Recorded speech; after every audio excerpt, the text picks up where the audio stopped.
আসসালামু আলাইকুম ওরহমাতুল্লাহ। আজ আমরা ইতিহাসের এক এমন অলৌকিক ঘটনা নিয়ে আলোচনা করব যা মানবজাতির জন্য আল্লাহর রহমত ও তাওবার গুরুত্বকে তুলে ধরে। তিনি হলেন আল্লাহর নবী হজরত ইউনুস ইবনে মাত্তা আলাইহিসসালাম, যিনি পরিচিত তার অলৌকিক মুক্তির জন্য এবং সেই বিখ্যাত দুয়ার জন্য, লা ইলাহা ইল্লা আনতা। ইউনুস আলাইহিসসালামকে আল্লাহ তার কওম নিনেভার লোকদের কাছে পাঠিয়েছিলেন। তিনি দিনের পর দিন, বছরের পর বছর তাদের তাওহীদের পথে আহ্বান করেছিলেন, কিন্তু সেই জাতি ছিল চরম অবাধ্য, অহংকারী এবং সীমালঙ্ঘনকারী। তারা বারবার তাকে প্রত্যাখ্যান করত। নবী ইউনুস আলাইহিসসালাম দীর্ঘদিন ধরে এই অবাধ্যতা সহ্য করার পর একসময় হতাশ হয়ে পড়লেন। তিনি ভাবলেন, এই জাতি আর কোনোদিন হেদায়েত পাবে না। তখন তিনি আল্লাহর চূড়ান্ত অনুমতির অপেক্ষা না করেই কওমকে ছেড়ে চলে যাওয়ার সিদ্ধান্ত নিলেন। এটি ছিল এক ধরনের অভিমান, যে অভিমান আল্লাহর প্রিয় বান্দাদেরও হতে পারে। তিনি ভাবলেন, দূরে কোথাও চলে গেলেই হয়তো আল্লাহর শাস্তি তাদের উপর দ্রুত নেমে আসবে। এই মনোকষ্ট ও হতাশা নিয়ে তিনি শহরের দিকে ছুটলেন। তিনি তখন উপলব্ধি করতে পারেননি যে এই অভিমানই তার জীবনের সবচেয়ে কঠিন পরীক্ষার দরজা খুলে দেবে। এখানে একটি অলৌকিক ঘটনা ঘটেছিল। ইউনুস আলাইহিসসালাম চলে যাওয়ার পর তার কওমের লোকেরা যখন আল্লাহর গজবের প্রাথমিক ইঙ্গিত দেখল, তখন তারা আতঙ্কিত হয়ে গেল এবং সম্মিলিতভাবে তাওবা করল। আল্লাহর রহমতে সেই কওমের ওপর থেকে গজব তুলে নেওয়া হয়েছিল। নূহ আলাইহিসসালামের কওমের মতো তাদের ধ্বংস করা হয়নি, কিন্তু ইউনুস আলাইহিসসালাম তখনও তা জানতেন না।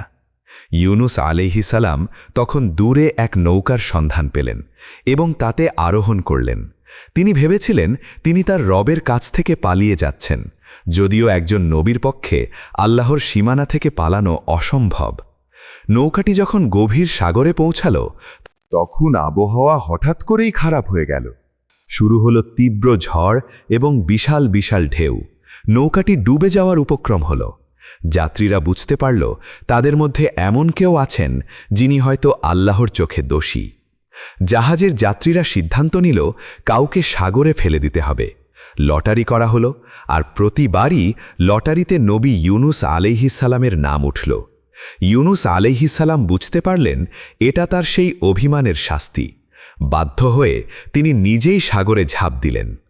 সাগরে ঝাঁপ দেওয়ার পর ইউনুস আলাইহিসসালাম অনুভব করলেন তিনি যেন তলিয়ে যাচ্ছেন এক অনন্ত অন্ধকারে। সেই মুহূর্তে তার কোনো আশা ছিল না। কিন্তু আল্লাহ কি তার নবীকে ডুবে যেতে দিতে পারেন? না, আল্লাহ তার নবীকে শাস্তি দিচ্ছিলেন না, বরং তাকে পরীক্ষার মাধ্যমে মর্যাদা দিচ্ছিলেন। সেই সময় আল্লাহর নির্দেশে এক বিশাল মাছ ছুটে এলো।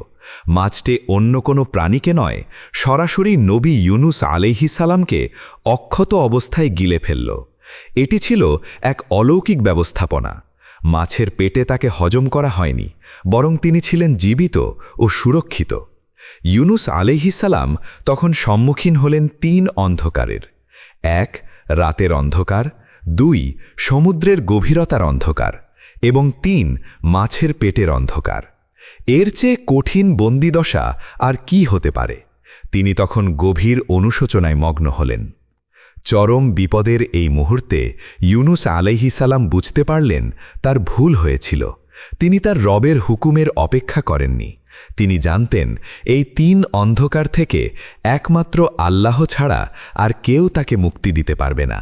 তখন তিনি হৃদয় উজাড় করে দিলেন সেই বিখ্যাত দুয়ায়। চরম বিপদের সেই মুহূর্তে তিনি কোনো সাহায্যকারীকে ডাকলেন না, কোনো মূর্তির কাছে গেলেন না, বরং সরাসরি তার রবের কাছে তাওবা করলেন।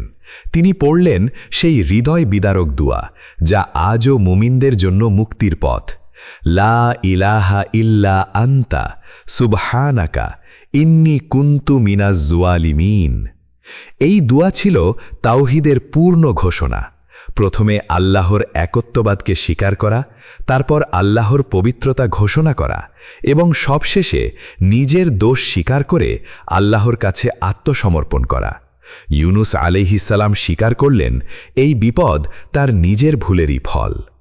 আল্লাহর আরশ থেকে তার দুয়া শোনা গেল। ফেরেশতারা আল্লাহর কাছে জিজ্ঞেস করলেন, ইয়া আল্লাহ, আমরা কি দুর্বল একটি কণ্ঠ শুনতে পাচ্ছি? আল্লাহ বললেন, সে আমার বান্দা ইউনুস, যে চরম বিপদে আমাকে ডাকছে। কিছু বর্ণনা অনুযায়ী মাছের পেটে ইউনুস আলাইহিসসালাম 40 দিন ছিলেন। মাছটি আল্লাহর হুকুমে সাগরের গভীর থেকে গভীরতম স্থানে ঘুরছিল। এই পুরো সময় ধরে তিনি জীবিত ছিলেন, কারণ তিনি আল্লাহর জিকিরকারী ছিলেন। কুরআন বলে, যদি সে আল্লাহর পবিত্রতা ও প্রশংসা না করত, তবে সে কিয়ামত দিবস পর্যন্ত তার পেটেই থাকত। আল্লাহর কাছে ইউনুস আলাইহিসসালামের সেই নিঃস্বার্থ আত্মসমর্পণ বৃথা যায়নি।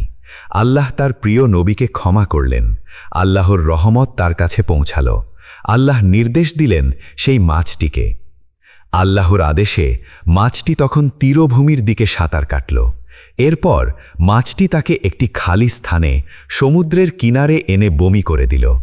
মাছের পেটে দীর্ঘদিন থাকার কারণে ইউনুস আলাইহিসসালাম তখন দুর্বল, রুগ্ন এবং অসুস্থ ছিলেন। তার শরীর ছিল নিস্তেজ। সেই মরুপ্রায় বালুকাময় তীরে তিনি অসহায় অবস্থায় পড়ে রইলেন। কিন্তু আল্লাহ তার নবীকে ভুলে যাননি। আল্লাহ তার ওপর রহমতের ছায়া দিলেন। আল্লাহর নির্দেশে সেখানে একটি বিশেষ লাউ গাছ, ইয়াকতিন গাছ জন্মাল। সেই গাছ তার দুর্বল শরীরে ছায়া দিল এবং সেই গাছের ফল খেয়ে তিনি ধীরে ধীরে সুস্থ হয়ে উঠলেন। আল্লাহ তার নবীকে চরম বিপদ থেকে মুক্তি দিয়ে পৃথিবীতে জীবন ফিরিয়ে দিলেন। সুস্থ হওয়ার পর ইউনুস আলাইহিসসালাম তার কওমের কাছে ফিরে এলেন। তিনি ফিরে এসে দেখলেন তার কওমের লোকেরা তাওবা করে হেদায়েত লাভ করেছে। সেই দিন প্রায় 1 লক্ষেরও বেশি মানুষ ঈমান এনেছিল। আল্লাহ তাদের গজব তুলে নিয়েছিলেন। শিক্ষা 1. কঠিন বিপদে তাওহীদ ও তাওবার দোয়া। এই ঘটনা প্রমাণ করে, যখন কেউ ইউনুস আলাইহিসসালামের দোয়া পড়ে, আল্লাহর একত্ববাদ ও নিজের ভুলের স্বীকারোক্তি দিয়ে তাকে ডাকে, তখন আল্লাহ সেই বান্দাকে মুক্তি দেন। শিক্ষা 2. আল্লাহর রহমত থেকে নিরাশ না হওয়া। জীবনে যত অন্ধকারই আসুক, শারীরিক, মানসিক বা আর্থিক, আল্লাহর রহমত থেকে নিরাশ হওয়া মুমিনের কাজ নয়। আল্লাহ চাইলে মাছের পেটের ভেতরেও শান্তি দিতে পারেন। শিক্ষা 3. সব কাজে আল্লাহর চূড়ান্ত অনুমতির অপেক্ষা। ইউনুস আলাইহিসসালাম আল্লাহর নির্দেশ আসার আগেই কওমকে ছেড়ে গিয়েছিলেন। নবী হলেও এই কাজের জন্য তাকে কঠিন পরীক্ষার সম্মুখীন হতে হয়েছে। আমাদের জীবনেও তাড়াহুড়ো করে কোনো সিদ্ধান্ত নেওয়া উচিত নয়। আসুন আমরা ইউনুস আলাইহিসসালামের এই অলৌকিক ঘটনা থেকে শিক্ষা নিই এবং কঠিনতম বিপদেও আল্লাহর প্রতি অবিচল থাকি। আমিন। এই ধরনের শিক্ষামূলক ইসলামিক আলোচনা শুনতে এবং দ্বীনের পথে নিজেকে আরও শক্তিশালী করতে আমাদের চ্যানেল দ্বীনি ইসলাম